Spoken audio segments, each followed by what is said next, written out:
West Coast swing is changing, and in today's video, we're going to talk about the moves and trends that you're going to see on the dance floor in 2026 so you can move into the new year feeling confident and looking good. My name is Brian B. I'm Miss Megan. Now, there have been a lot of changes going on in West Coast swing. We're going to talk about two main ones that we're seeing on the dance floor now, and that's going to be a very fluid, elastic, unrushed look to West Coast swing. I'll explain what that means in a second.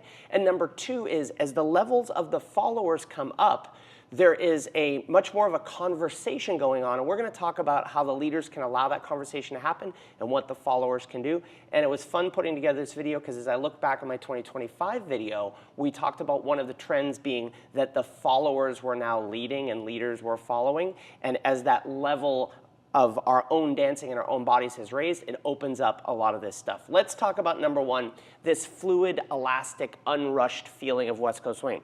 And I'd be remiss if I didn't talk about the basic stuff, which is just simply rolling through your feet and being smooth as you dance through your patterns. So anytime you're moving, I'm moving continually through my feet. The most basic way is rolling through your foot. We're gonna practice it here. We just roll and track through our foot. The reason why is if I want a fluid, unrushed look, I don't want to be quick to my foot. So I have to have my foot moving ahead of my body, and I am choosing the pace that I dance. I could dance this in a very rushed way, where I move my foot and I move quickly to it, and there's definitely a place for that. If we go back the other way, Ms. Megan, where there's a quick foot strike and there's a very slick look to that, and that's something that you want to incorporate occasionally. But moving into this new world of West Coast swing, you're seeing a very delayed look to West Coast. So the first part of that is rolling through your feet. Number two, as this relates to patterns, and in the way we teach and the fundamentals of West Coast swing, if I dance the sugar push, I'd connect Megan on 4. She'd be posted. A lot of West Coast swing dancers would talk about, and we would anchor off that to create a stretch. But what you're seeing a lot more of now was very much considered a mistake in the early years of West Coast swing, and that's what's called a floating anchor. So if I do this to Megan, 2, 3, and 4, and I float her back on her anchor, that would have been considered a mistake. So you want to know what the rule is first before you break it, and the rule is I'm going to connect to her on count 4. 1, 2, 3, and 4. So we identify that and we stretch away from that moment. That is the fundamentals of West Coast swing. But what you're going to see more of is this floating anchor. So if I dance that side pass again, one version stopping Megan, 1, 2, 3, and connect, and we anchor right there. If I allow her to float, I don't give her the connection. 1, 2, 3, and 4, she fills the space. And we still end up in this anchored position. Let's go into a little dance history and define what an anchor is, because this would be very helpful to be able to use this floating anchor appropriately. The anchor is not a step. It is just basically two bodies moving away from each other, creating elasticity and stretch. So I can create elasticity and stretch on any foot and with any handhold, and it does not require a triple step. So as long as I'm creating that stretch with my partner, I am anchored. The advanced way that we're seeing in the new year is this floating anchor. So again, the old school way first, connecting on 4, 1, 2, 3, and connect, and we anchor away, creating the stretch at the end. Kind of the new way, 1, 2, 3, and 4, and I allow her to go back, but I still find that stretch or anchored position at the end.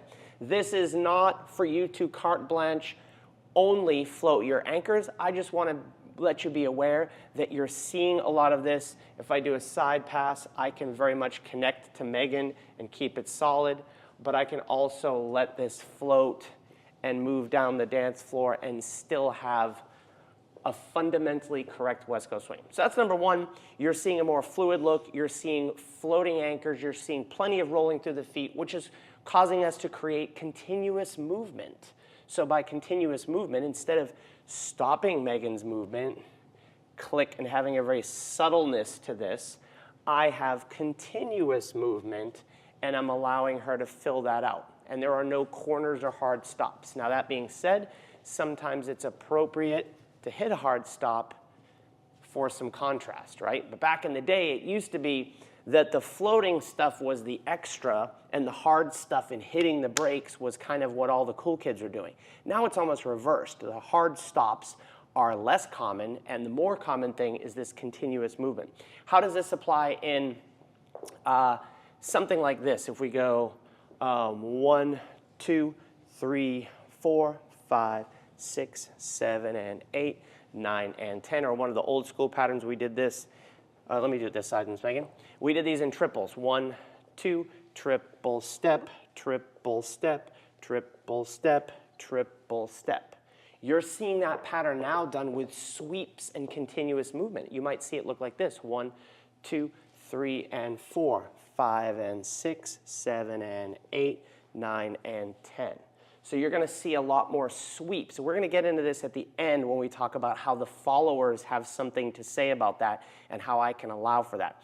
But that's number 2, followers. You're going to use a lot more. What do we do, Megan? We do this pattern: 1, 2, 3, and 4, 5, and 6, 7, and 8, 9, and 10. You like that advanced male footwork? I don't even move.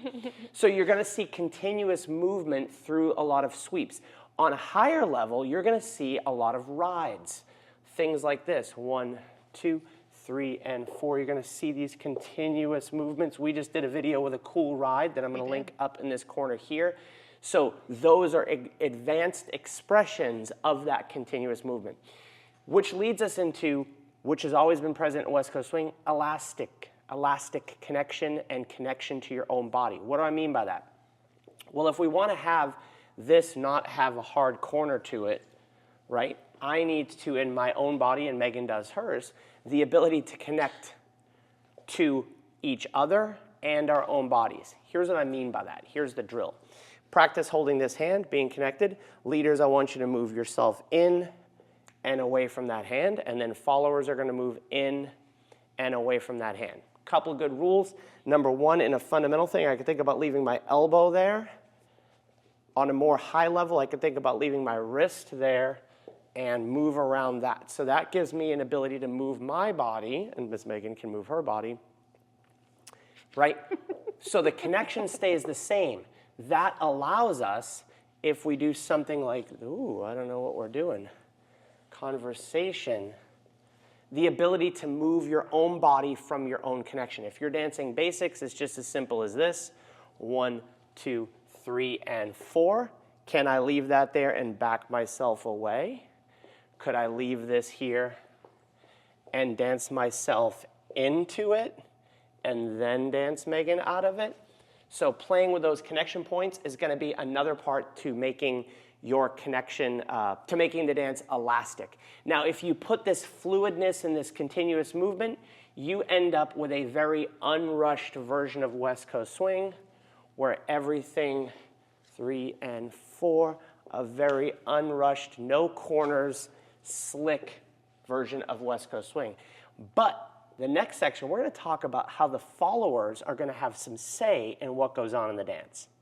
Now, the second big trend we're going to see is what I call giving the followers a voice.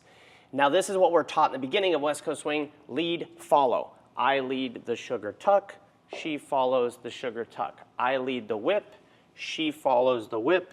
And I'm going to tell you a story. A long time ago, or not so long ago, a friend of mine danced with an extremely high-level West Coast Swing dancer, and she was very much following everything he led because she was nervous because he was such a high-level dancer. And afterwards, he came over and said, "Don't ever do that because you make it really hard for me." Meaning, if the followers don't give something back to the leaders, it becomes a very one-dimensional dance. And on the highest level, as the follower, as the leader, I want to give some space to the follower, and hopefully she continues the conversation. Here's what I mean about that. Remember this is how to lead a sugar tuck? Well, what if I gave Megan some space out this direction with my lead? Now, what might happen is I might give some space, and she takes none of it. Fair enough.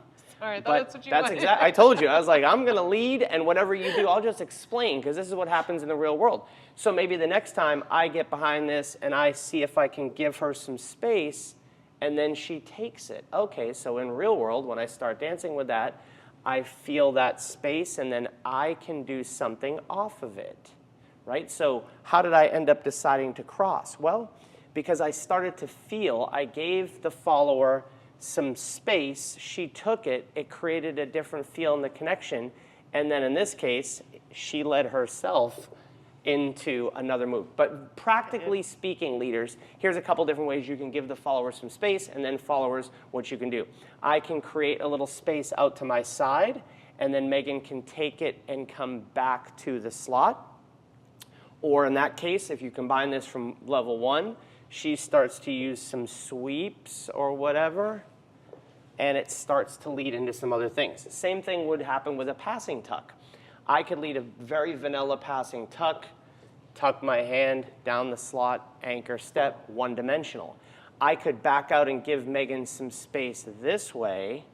She could take that space and come back. Does that make sense? So leaders, I'm leaving some space, both in a sugar tuck, where I give her this option, and then she can take it. You can already see how this is starting to look like what we talked about in the first level, the first part of this video. I can give her some space out that way. Same thing again, continuous movement, flow, etc., connection, yada, yada.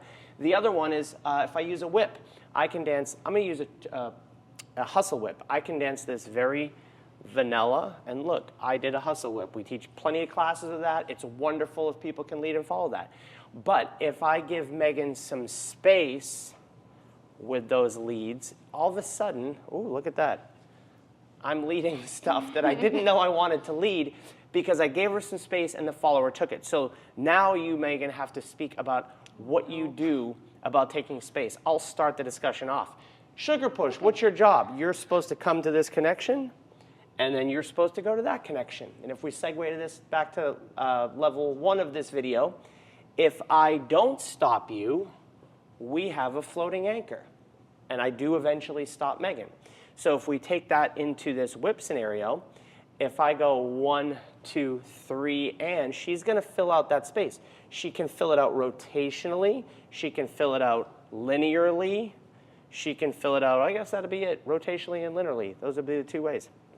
So when within those, you can do different 1, things. 2, 3, and, right? So I've put Megan on that foot for 4, and then we go 5, 6, 7, and 8. We're just making stuff up as we go. But the idea is for the leaders, I just want to give Megan some space that she can work into. I want to give Megan some space she can work into.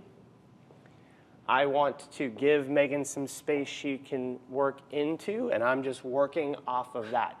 So leaders, try not to be so directional in your patterns.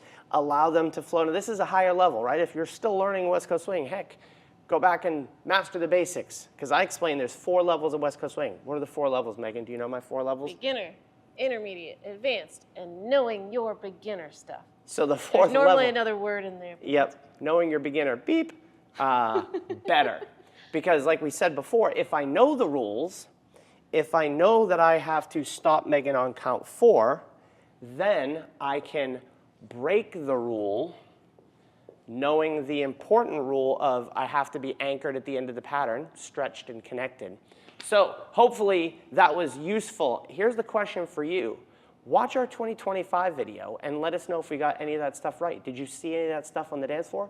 You can watch that right here. And if you've been hanging around for a while, you probably want some free stuff. We have a free resources page where we have our best tips for musicality, styling, our ebook, tons of cool stuff, our best of the best.